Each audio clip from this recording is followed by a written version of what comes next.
Começa agora mais um programa Aulão do Enem 2015. E você, estudante, fique ligado que até outubro serão realizados aulões presenciais do programa pré-universitário PreUni no ginásio do antigo Colégio Marista, no centro de São Luís. No domingo passado já aconteceu o segundo aulão e a TV Assembleia fez a transmissão ao vivo. Então, quem marcou presença lá no ginásio no domingo pode também acompanhar todas as aulas em casa. Basta ligar no canal da TV Assembleia que tem a transmissão ao vivo. Simples, não é? Não tem desculpa para não cair aqui, ó, na apostila. Os aulões presenciais no ginásio e também a transmissão pela TV Assembleia são possíveis porque foi assinado um termo de cooperação técnica entre a Secretaria Estadual de Ciência, Tecnologia e Inovação e o Legislativo. E não precisa pagar nada. Basta prestar bastante atenção nas aulas, anotar as dicas e assim se dá bem nas provas. E você está estudando, está se preparando? É muito importante manter o foco nos estudos. As provas do Enem estão bem aí. Então vamos parar de conversa e começar a estudar. Você se lembra da aula que revisamos ontem? Foi de física. Hoje vamos mergulhar na biologia com o professor fera Danúbio Melo Rodrigues. Ele tem muita experiência em cursos preparatórios, então ele já traz para a gente o que cai com mais frequência nas provas. No domingo, o professor Danúbio falou sobre genética, botânica, microbiologia e muitas outras coisas. Olha, você se lembra que o professor Danúbio também falou sobre todo aquele processo que o nosso organismo faz para manter a glicose em níveis normais? Pois é, vai por experiência, isso cai sempre nas provas. Então, apostila na mão, caneta e atenção, que a aula vai começar. Então, boa tarde, gente. Boa tarde, todo o Maranhão. Estamos agora ao vivo para todo o Maranhão. E, como já foi brevemente apresentado, sou o professor Marcos Danúbio. A gente já trabalha biologia há 18 anos, aqui nos principais pré-vestibulares, muitas escolas da rede privada e também na rede pública, certo? Sou professor do ensino médio também de biologia do estado do Maranhão. Muito bem, então vamos lá e nós vamos conversar, né, porque biologia, eu sempre gosto de falar que biologia não é aquela ciência que você tem que decorar. A biologia nós temos que entender, nós temos que compreender, até porque a biologia é algo extremamente apaixonante, tá? Muito mais que saber o conceito de célula, a gente precisa entender como ela funciona. Entender, por exemplo, que nós somos as células, entendeu? Elas nos formam. Nossa vida começa com uma célula, um espermatozoide, um óvulo. Então, biologia é tudo, biologia é a vida, tá? Então, não há porquê a gente ter medo de uma prova de biologia. E eu sempre falo para meus alunos, eu falo para todos aqueles que nos acompanham, que biologia, na prova do Enem, se você tiver um pouquinho de atenção, é uma prova para que a gente possa fazer as 15 questões de biologia. Então pode acreditar, tá bom? Então vamos começar, certo? Vamos aqui na nossa primeira questão, para a gente trabalhar algumas ideias. Pronto. Do material aí, vamos lá? Vamos aí para essa questão, a questão 2. Galera, toda a prova do Enem que ocorreram, eles exploram demais uma coisa chamada ecologia, tá? E dentro da ecologia, eles gostam de trabalhar muito os processos metabólicos e a relação com os seres vivos. Quais são os processos metabólicos? A respiração, a fotossíntese, certo? E a decomposição. Vamos lá. Todo mundo sabe, quem faz fotossíntese? Planta, alga e algumas bactérias. Na fotossíntese, o que acontece? O gás carbônico é retirado do ambiente, seja o gás carbônico presente no ar ou diluído na água. Então, o gás carbônico é retirado. Muito bem. Então, a planta, a alga, ela tira o gás carbônico do ar, tira o gás carbônico que está diluído na água. Muito bem. Absorve a água e transforma esse gás carbônico e água em quê?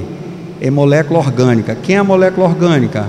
O açúcar, a glicose. E ainda libera o quê? O oxigênio. Então, fotossíntese, ó. Foto, luz. Síntese, produção. Produção a partir da luz, tá? Então, plantas, algas e algumas bactérias utilizam a energia solar, a energia luminosa, para transformar gás carbônico, água em quê? Açúcar e oxigênio. Muito bem.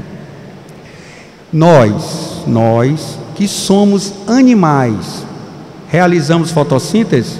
Não. Apenas o que? Respiramos. Quando a gente respira, a gente usa o que a fotossíntese produziu. O que a fotossíntese produziu? Glicose e oxigênio. Vamos usar o oxigênio, tá? Esse oxigênio vai reagir com a glicose no interior das nossas células, liberando o que? Gás carbônico, água e energia, tá? Então são dois processos, se você olhar bem, um é o inverso do outro. Então a gente tem que frisar bem. Na fotossíntese, o que planta e alga tira? Gás carbônico do ambiente e a água. Usa a luz e produz quem? O açúcar e libera o oxigênio. Quando vamos respirar, utilizamos o oxigênio produzido pelas plantas e algas. Esse oxigênio reage com a glicose, liberando gás carbônico, a água e a energia que nos mantém vivo. Então, um processo é o inverso do outro. Então, vamos aqui, ó. Por exemplo, nós temos aí, na questão, né, que está no seu material, certo? Que é a questão de número 2, nós temos assim, ó. Os átomos dos elementos químicos são assimilados e transferidos continuamente entre os organismos e o ambiente. É a ciclagem desses elementos e é denominada ciclo biogeoquímico.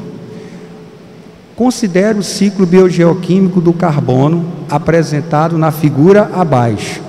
Olha aí, ó, o ciclo apresentado para a gente, que está também no seu material. Primeiro vamos entender outra coisa. Quando ele fala assim, ó, ciclo biogeoquímico, bio, vida, geo, terra, ambiente, químico, elementos.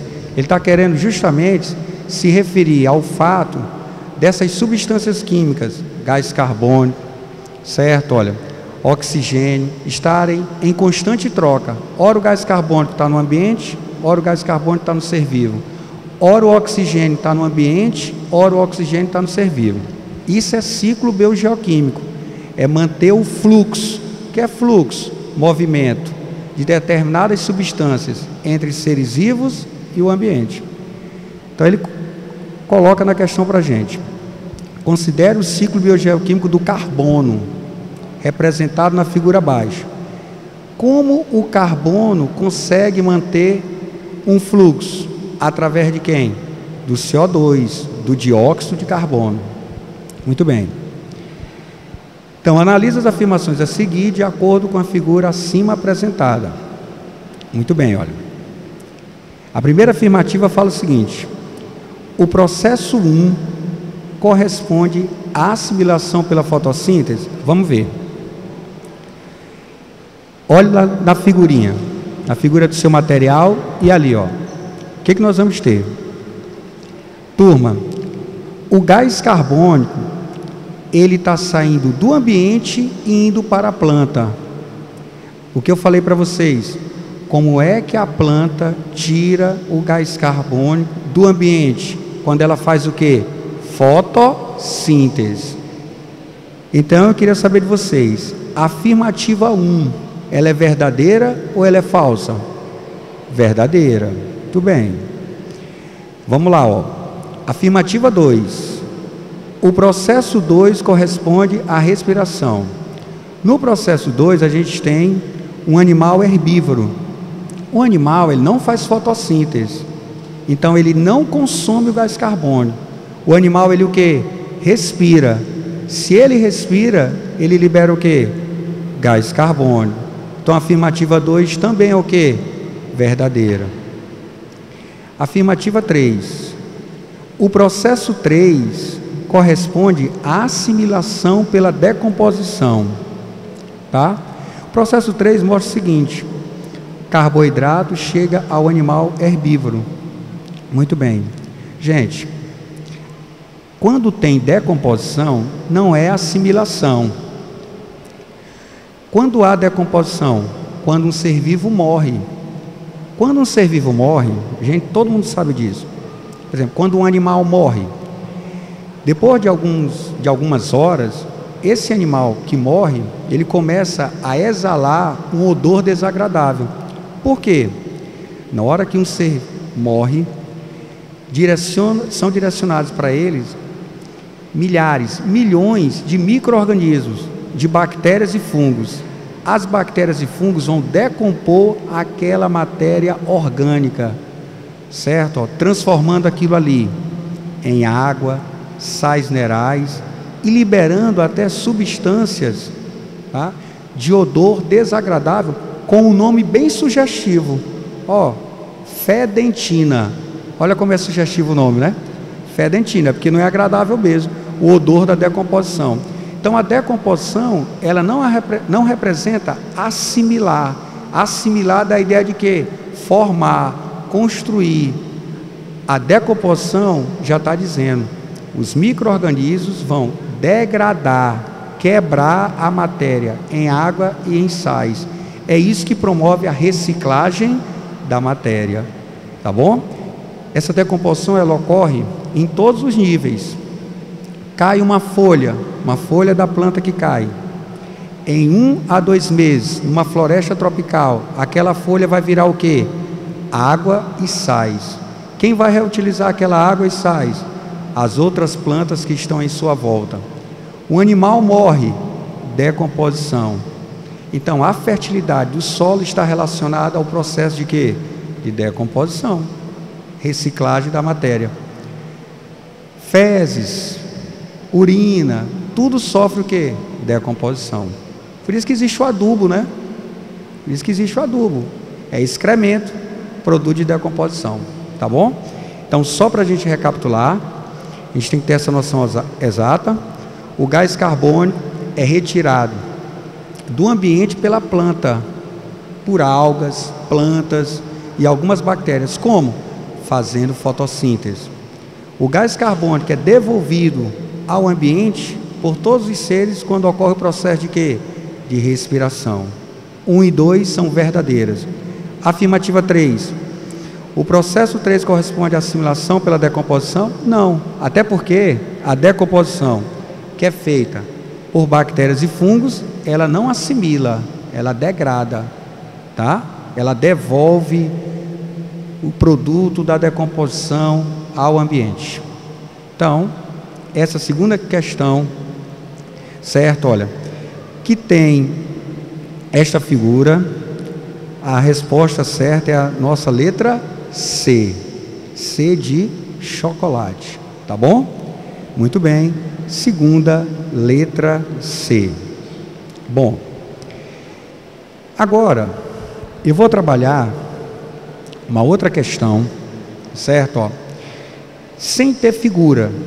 Nós vamos trabalhar uma questão sem ter figura, que é justamente a primeira questão no material de vocês, tá? Vamos dar uma olhada nessa questão, porque é outro assunto. Prova de Enem, você pode pegar.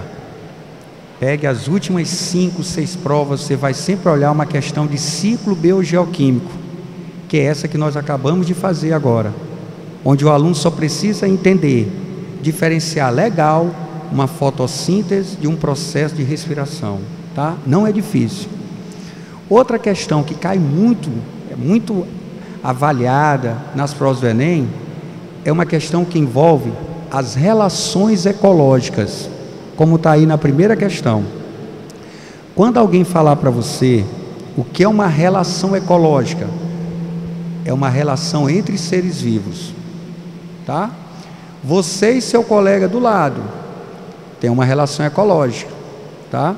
Essa relação ecológica, ela, de repente, ela pode ser de competição, todo mundo disputando o mesmo curso, tá? Essa relação ecológica, por exemplo, todos nós aqui nesse momento e os telespectadores, nós temos uma relação ecológica. Nós estamos fazendo o quê? Uma troca de benefícios. Então isso é um mutualismo. Então relação ecológica é relação entre seres vivos, tá bom? O vírus da dengue e o indivíduo é uma relação ecológica. Ela é uma relação desarmônica, negativa, porque alguém sai prejudicado. É um parasitismo, né? Quando você vai lá, pega a galinha, mata para se alimentar, relação desarmônica, predatismo. As abelhas juntas na colmeia, abelha rainha, zangão, operária, todo mundo ali está junto para quê? Para o bem comum. Ali forma o quê? Uma sociedade. Os corais, que eles exploram muito nas provas, os corais que são animais do tipo quê? Quinidário, também formam uma colônia. Mas professor, as abelhas formam uma sociedade? Sim. As abelhas são seres da mesma espécie? Sim. Juntas e cooperam entre si? Verdade. Os corais são seres da mesma espécie, juntos e cooperam entre si. Não seriam os corais também uma sociedade? Não. Os corais formam uma colônia, as abelhas formam uma sociedade. Mas onde está a diferença? Na colmeia tem a abelha rainha, tem o zangão e tem a operária. Os três estão juntos. Estão juntos, mas não estão ligados. Nos corais, está todo mundo o quê? Colado um no outro.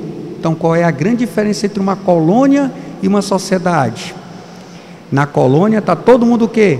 Fisicamente ligados. Na sociedade, estão com corpos separados. Todos nós somos da mesma espécie, mas não estamos anatomicamente ligados, fisicamente ligados. Somos uma sociedade. Quando é colônia, está todo mundo colado um no outro. Essa que é a grande diferença, e muita gente confunde isso. Então existe colônia, existe sociedade, parasitismo. Um ser vai viver no outro e tira alimento. Predatismo. Um ser captura e mata o outro para o quê? Se alimentar, né? Matar aquela broca. Não é isso? Muito bem. Então são várias as relações ecológicas e sempre aparece nas provas do Enem uma delas. E a gente não vai perder questão com isso não. Então vamos aqui, ó. Na primeira questão, olha aí, ó. São conhecidas várias interações biológicas entre espécies diferentes. Interação ou relação ecológica, é a mesma coisa, tá? Considere os 3 tipos de relações interespecíficas abaixo. Muito bem. Nas raízes de leguminosas encontram-se nódulos, onde se instalam bactérias fixadoras de nitrogênio do ar. Após transformações bioquímicas, compostos nitrogenados são utilizados pelas plantas para sintetizar proteínas. Por sua vez, as bactérias utilizam material orgânico produzido pelas plantas. Então, o que ele coloca para a gente? Que a raiz, ela vive associada a um grupo de bactérias. Muito bem. E aí a gente percebe que a raiz consegue o quê? Consegue absorver nutrientes do solo para a bactéria. E a bactéria consegue produzir matéria orgânica para a raiz. Então a gente percebe que há o quê? Uma troca de benefícios. Se há uma troca de benefícios, essa relação é do tipo o quê? Mutualismo, tá? Então, é mutualismo. 2. Tênias adultas, as tênias, né? Tem um nome popular, as tênias. As tênias são chamadas o quê? As solitárias.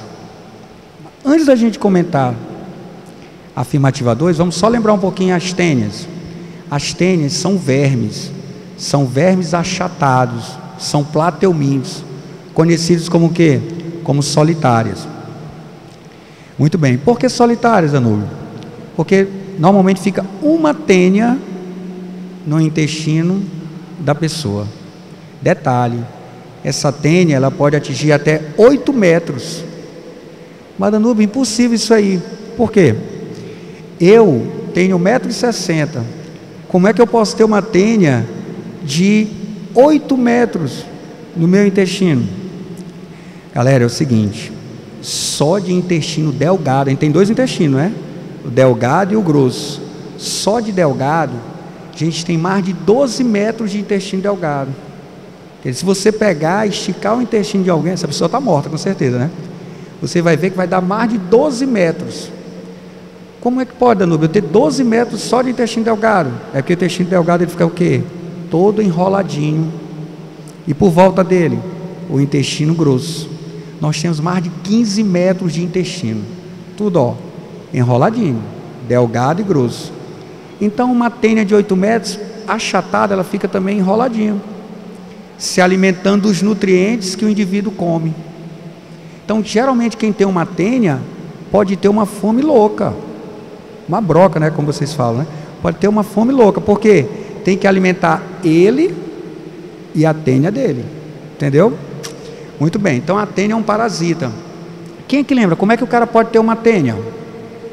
Será que eu só olhando o cara que tem uma tênia, vou para casa, começo a pensar, fico psicologicamente abatido, pô, aquele cara tem tênia e tal, já amanheço com a tênia?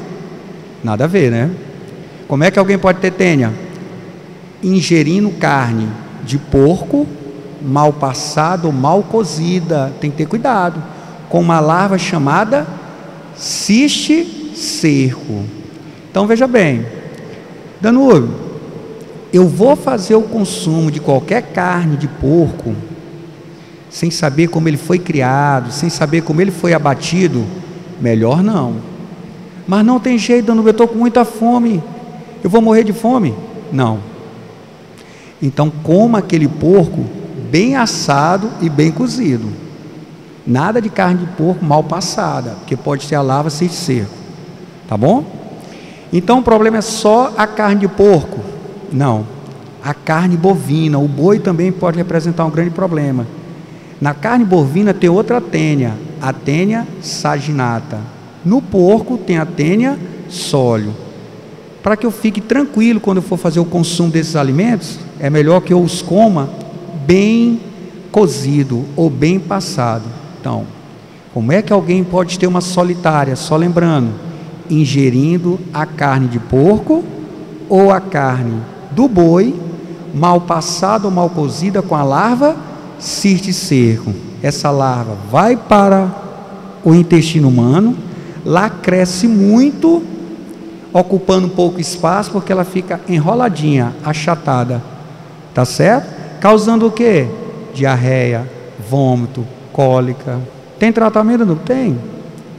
Se faz o famoso exame de fezes, com a requisição médica, né? Aí o médico vai lá, percebe a presença dos ovos da tênia nas fezes, ele vai passar um vermicida para você, tá bom? Mas acima de tudo, tem que mudar o quê? O hábito, né? O higiene pessoal. E a gente só consegue isso dessa forma. Como? Com a informação, que é o que nós estamos trabalhando aqui, tá? Essa é a ideia. Muito bem. Como dizia o filósofo, né? A maior arma de um povo é o quê? O conhecimento. Então, a busca pelo conhecimento, ela tem que ser constante, porque a única forma da gente realmente transformar nossas vidas, transformar uma situação que não nos agrada, é como? Com a educação. E vocês aqui, e no Maranhão inteiro, acompanhando essas aulas, nesse projeto, né, que é louvável essa iniciativa do governo do estado, certo? Nós estamos no caminho certo, tá bom? É educação, educação é tudo. Mas vamos aqui. Então, 2. Tênias adultas vivem no intestino de mamíferos, utilizando alimentos já digeridos por enzimas dos hospedeiros. Então, a tênia que vive no intestino nosso, se alimentando dos nossos alimentos. A tênia para a gente é o quê? É um parasita. Essa relação aí nós chamamos de quê? Parasitismo. Tá bom? Mas não esqueça, como é que alguém vai ter tênia sólio, a tênia do suíno? Comendo a carne do porco com a larva cisticerco.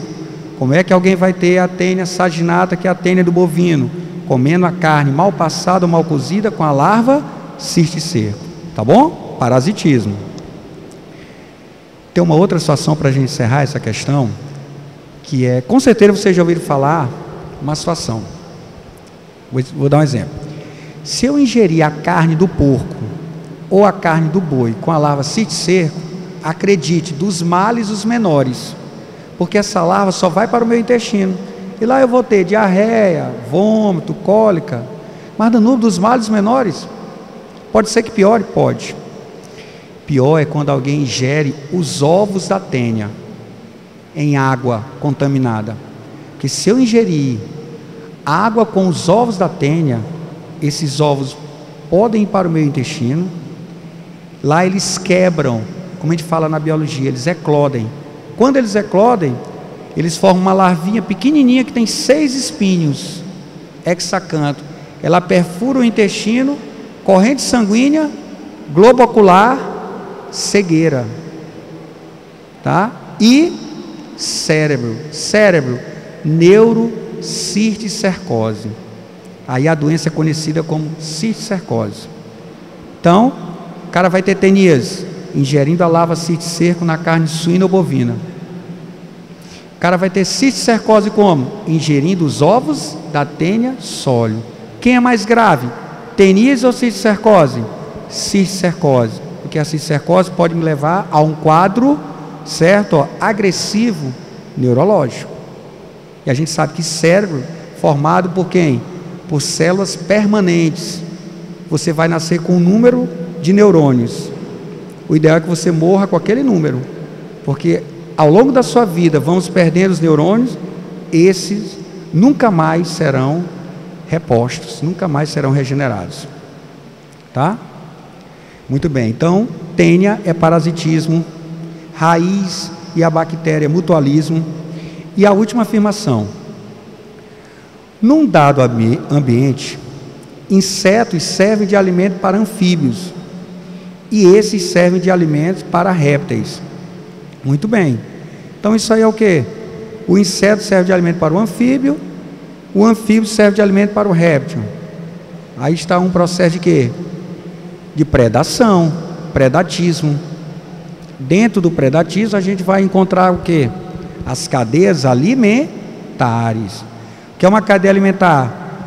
É uma sequência de seres vivos em que um serve de alimento para o outro. Se uma cadeia alimentar é uma sequência de seres vivos em que um serve de alimento para o outro, o primeiro deles tem que produzir seu próprio alimento. Então, quem é o primeiro de uma cadeia alimentar? Um ser autótrofo, um produtor. Então, se eu vou começar com uma cadeia alimentar terrestre, planta, que a planta não precisa de ninguém para se alimentar. Quem se alimenta da planta? Consumidor primário. Quem se alimenta do consumidor primário? Secundário. Quem se alimenta do secundário? Terciário. Até 4 consumidores. Se alguém morrer, quem entra em ação? Os decompositores daquela questão anterior. Tá bom? Então, numa cadeia alimentar, nós vamos ter produtor, consumidores primários, secundário, terciário de 4ª ordem. Tá bom? Se alguém morre, vem o decompositor fazer a reciclagem da matéria. Tudo bem? Beleza, então aí o predatismo. Então nós localizamos as 3 relações ou interações ecológicas: mutualismo, parasitismo e predação. Ok? Então, primeira questão, letra C, de novo, né? Aquele chocolate. Tá bom? Muito bem, assim como a segunda questão também foi letra C. Então, veja que nessas duas questões que nós trabalhamos, a gente citou alguns assuntos assim que são essenciais para a gente ir lá no dia 24, né, de outubro, fazer aquela prova de ciências da natureza, fazer aquela prova de biologia, tá? Eu não posso ir nesse dia fazer essa prova sem ter esse conhecimento dos ciclos biogeoquímicos, sem conhecer um processo de fotossíntese que a gente trabalhou, de respiração, e sem conhecer as principais relações ecológicas que nós citamos aqui: mutualismo, predatismo, parasitismo, colônia, sociedade, tá? Então nós temos que lembrar de tudo isso, tá bom? Tenias e cisticercose, extremamente importante. Vamos lá. E a vida que segue. Bora. Então, turma, nós vamos para uma questão. É uma questão que tem um gráfico. Questão 3. Você vai ver no seu materialzinho aí, ó. Opa. Olha, outra coisa que a prova do Enem gosta, em todas as disciplinas, são os gráficos. E gráfico é uma coisa que assusta muito o aluno. Mas eu sempre digo com o meu aluno, questão com gráfico, diga assim, ó, é a questão mais fácil. Por quê? A resposta está lá no gráfico. Eu só vou ter que interpretar, tá bom? Quando vem a questão de gráfico assim, o aluno geralmente ele fica temeroso, né? Gráfico é o fim. Não, nada disso. Questão com gráfico, comemore. Pô, questão com gráfico, bom demais, porque a resposta está lá no gráfico. Quer ver? Olha aí, ó. Os gráficos a seguir representam a variação de um conjunto de parâmetros químicos e biológicos ao longo do percurso de um rio. A 10 quilômetros da nascente desse rio, ocorre uma descarga contínua de poluição orgânica, que gera um processo de eutrofização. Danúbio, me diz, como ele coloca aqui, ó, uma descarga contínua de poluição orgânica. Dá exemplo de uma poluição orgânica.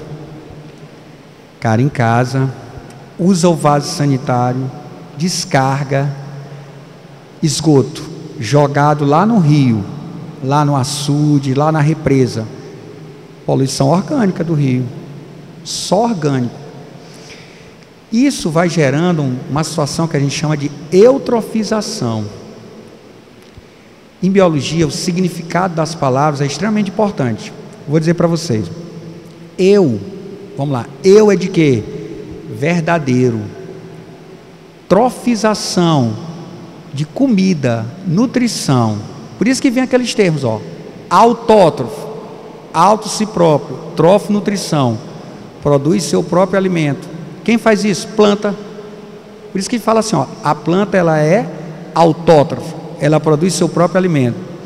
Nós que somos animais, Danúbio, tu és um animal? Sim, somos, todo mundo aqui.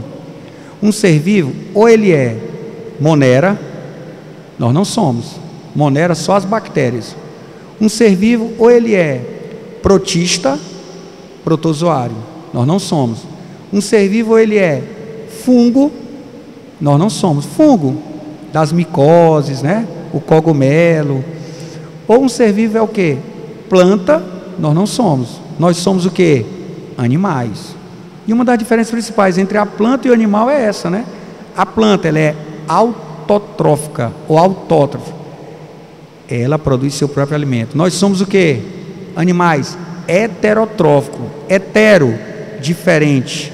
Trófico, nutrição. Nutrição diferente, porque precisamos buscar nosso alimento em outros seres vivos. Você almoçou hoje, né? O arroz, vegetal. Feijão, vegetal. Frango, animal. Mocotó, sei lá, feijoada, né? Muito bem, assim por diante. São outros seres vivos. Muito bem, então, gente, é contraditório Mas toda vez que um rio recebe muito esgoto, tu acredita que no primeiro momento todo mundo que vive naquele rio acha legal? Porque chega muita comida, chega muita coisa orgânica, entendeu? Aí é que está o problema. Aí é que está o problema. Quando chega muito dejeto orgânico, os peixes, as algas, todo mundo que está vivendo naquele rio comemora. Rapaz, chegou muita comida. Se chegou muita comida, vamos poder se reproduzir intensamente. Por quê? Porque tem energia demais para a gente, para reproduzir, para crescer. Tem que ter o quê? Energia. Quem é a fonte de energia? O alimento. O esgoto que chega no rio traz muito alimento. Os seres vivos começam a se reproduzir violentamente. Isso gera o que a gente chama de uma explosão populacional. Rapidinho fica muita gente, né? Vamos dizer assim, fica muito ser vivo, certo? Para um espaço pequeno, devido à grande quantidade de alimento que chegou. E aí surge um problema. Qual o problema? Muito ser vivo num espaço pequeno, fica faltando, sabe o quê? Oxigênio. Oxigênio.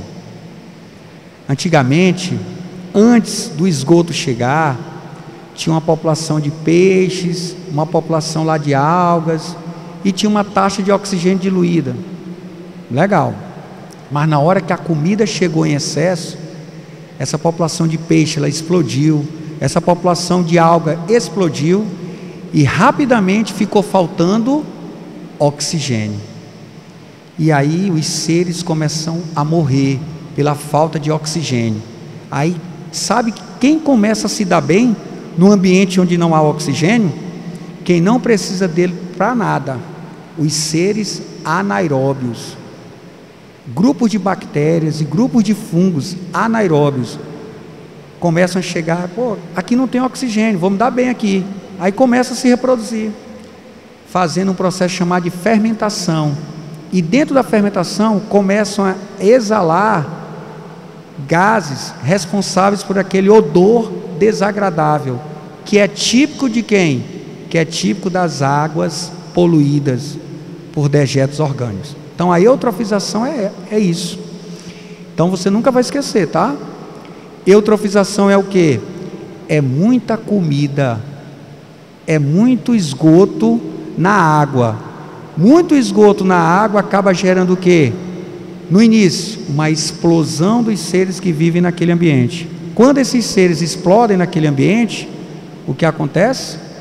Rapidinho fica faltando oxigênio no ambiente. Aí quem começa a se dar bem são as bactérias e fungos, pois elas começam a realizar fermentação, liberando muitos gases, o que?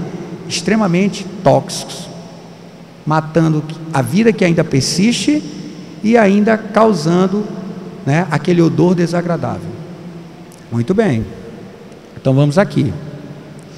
Então vamos para a questão. Primeiro a gente precisa entender, né, o que é eutrofização. Então vou ler mais uma vez.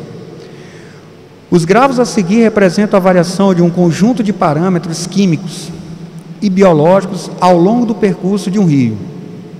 A 10 quilômetros da nascente desse rio, ocorre uma descarga contínua de poluição orgânica, que gera um processo de eutrofização. Ó. A 10 quilômetros do rio, de repente uma cidade, né? A 10 quilômetros do rio tem um bairro, uma cidade que joga todo o seu esgoto naquele trecho do rio. Chega muita comida, lá o que acontece? Os seres explodem populacionalmente, como eu falei para vocês. Vamos ver aqui, ó. Vamos olhar o gráfico. O primeiro gráfico, o que acontece? O oxigênio dissolvido. Olha o que eu falei para vocês. No primeiro gráfico, 10 quilômetros do rio, chegou o esgoto, né? Quando chega o esgoto a 10 quilômetros do rio, o que acontece?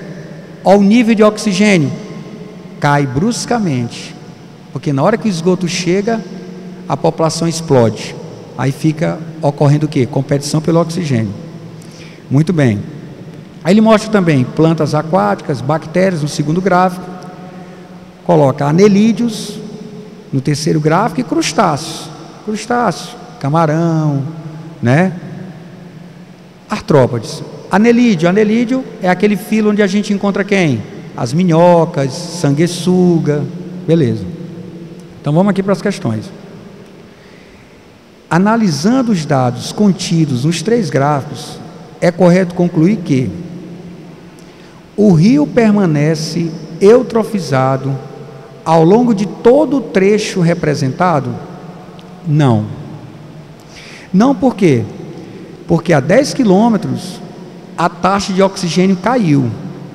Mas se você perceber, a partir de 70, 80 quilômetros, a taxa de oxigênio voltou a crescer. É porque ali não tem mais essa poluição. Tá? Lá no gráfico você olha isso, ó. Vamos lá de novo. Danúbio, não consegui enxergar isso. Então vamos mais uma vez. A 10 quilômetros no gráfico, o esgoto chegou, foi o que aconteceu com a taxa de oxigênio, no primeiro gráfico. Caiu bruscamente. Mas se você perceber, lá para 70, 80 quilômetros, a taxa de oxigênio voltou o quê? A crescer. Muito bem. Então, letra A, fora. Falso total. Letra B. A população de anelídeos é a única a não sofrer alteração com a descarga de poluentes? Não, espera aí. Anelídeo, 10 quilômetros, os anelídeos explodem populacionalmente, porque tem muita comida. Depois, eles caem bruscamente, porque competem pelo oxigênio. Nem eles sofrem também. Letra C. As bactérias representadas. Onde estão as bactérias? As bactérias representadas, no segundo gráfico ele coloca a bactéria, ó. Segundo gráfico. As bactérias representadas são aeróbias, pois o aumento de sua população gera redução do oxigênio dissolvido. Verdade. Quando o esgoto chegou a 10 quilômetros, certo? O que foi que aconteceu? A taxa de oxigênio dissolvido. Se você olhar o gráfico das bactérias, a 10 quilômetros, a bactéria estava baixinho, o nível de bactérias, ó. Quando o esgoto chegou, as bactérias cresceram. Quando elas começaram a crescer, elas começaram a consumir o oxigênio que caiu, como mostra no gráfico 1. Então, terceira questão, letra C. De novo, né? Primeira C, segunda C e a terceira C. Todas vão ser assim, Danúbio? Não, coincidência. Bora lá. Então vamos aqui. Agora, quarta questão. Muito fácil a quarta questão. Um biólogo estudou uma população de macacos por 15 anos.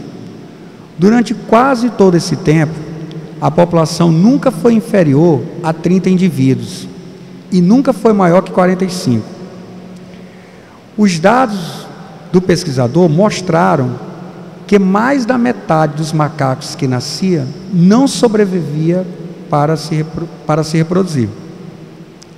No entanto, em uma única geração, 90% dos macacos que nasceram viveram para se reproduzir, chegando à população de 80 macacos. Quer dizer, nunca chegavam, nunca ficava ali 30, 45, nunca foi superior a 45, né? Mas em um certo período, a população chegou a 80 macacos. Beleza. O aumento do número de indivíduos em uma população pode ser associado ao aumento na quantidade e na qualidade de recursos. Letra A, aí não tem o que pensar muito. Gente, se uma população não vinha crescendo sempre dentro de uma média, ele fala aí que a população ela ficava entre 30 e 45, né? De repente essa população duplicou, foi para 80. É porque foi dada a essa população o quê? Muito bem. Quantidade e qualidade de recursos. Para uma população crescer, primeiro a gente tem que entender o seguinte: quais são os fatores que limitam o crescimento de uma população? É o que a gente chama de resistência ambiental. Vamos conversar um pouquinho sobre isso, isso é importante. Se eu perguntar para vocês, quem é o animal que está no topo da cadeia alimentar, vamos dizer assim, na savana africana? Quem é? O rei o quê? Leão. Gente, o leão é o predador máximo ali naquela savana. Ninguém vai dizer assim, pô, eu estou afim hoje de consumir um leão. Ninguém é doido para isso, né? Então o leão, ele está no topo da cadeia alimentar. Mas vocês sabiam que os leões estão em equilíbrio? Que a população de leão, ela não cresce assustadoramente?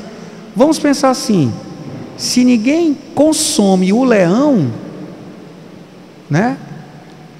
Sua população poderia se reproduzir infinitamente. Mas, no entanto, quando os biólogos vão fazer a contagem populacional lá na savana, eles percebem que os leões estão sempre dentro de uma mesma média, apesar deles ocuparem o topo da cadeia alimentar. Sabe por que isso acontece? Vou dizer para vocês. Primeiro, o leão, ele não é predado por ninguém, mas vem um vírus, bactéria, e mata o leão. Ou seja, o parasita, ele não deixa o leão explodir populacionalmente. Outra coisa que os leões fazem, competição. Os leões competem muito entre eles. Os leões, eles têm um sistema de organização que é em grupos.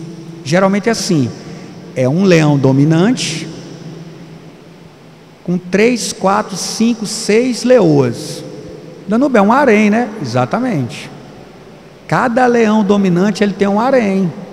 4, 5, 6 leoas. Uma mais bonita do que a outra. Entendeu? São várias leoas e ele é o cara, ele é o macho dominante. Aí o que acontece? Bom, mas a vida do leão dominante não é fácil. Ele anda quilômetros e quilômetros, todos os dias. Certo? Ó. E o que é que ele faz, Danúbio? Ele urina em pontos estratégicos. Vai urinando em pontos estratégicos. Para quê? Para avisar que aquele território é seu. Existem leões que não têm família, são os leões nômades. Aí chega um leão nômade ali, né? Percebe pelo odor. Opa, aqui é a urina de um leão, ele é o dono dessa área. Se eu resolver invadir esta área, eu vou ter que me resolver com esse leão. Muito bem, e é assim que acontece. Mas às vezes o leão nômade, ele invade a área. Quando ele invade a área, ele encontra o leão dominante. Aí lá eles vão às vias de fato, ele chega ao atrito. E às vezes o leão dominante, ele vai envelhecendo. E quando ele envelhece, um dia chega um leão nômade, né? Chega um leão nômade e toma de conta daquele território. Você sabia o que o leão nômade, a primeira coisa que o leão nômade faz? Exatamente. Quando o leão nômade ganha do macho dominante, a primeira coisa que ele faz é querer matar todos os filhotes daquele antigo leão dominante. Danúbio, mas isso é uma maldade. Leãozinho bem pequenininho, para ele vai ser melhor. Dá um leve toque assim, ó, já mata aquele filhotezinho, não é? Então é isso. Então os leões, eles não explodem populacionalmente, porque o parasita limita a população deles e a própria competição entre os indivíduos da mesma espécie. Então, uma população, ela não explode porque tem os fatores da resistência ambiental. Os fatores da resistência ambiental são quem? Parasitas, predadores e a competição. Se uma população explode, é porque ela, de alguma forma, ela está livre de parasitas, predadores e não está tendo competição. Por isso ela tende a explodir populacionalmente. Ou seja, é muito difícil isso acontecer. Tá? Muito bem. Então está aí. A quarta é a letra A. Muito boa essa aula, mas ainda não acabou não. Agora a gente para só um pouquinho, até porque a nossa mente precisa um pouquinho de descanso. Toma uma água e volta logo, que a aula de biologia continua. É já já.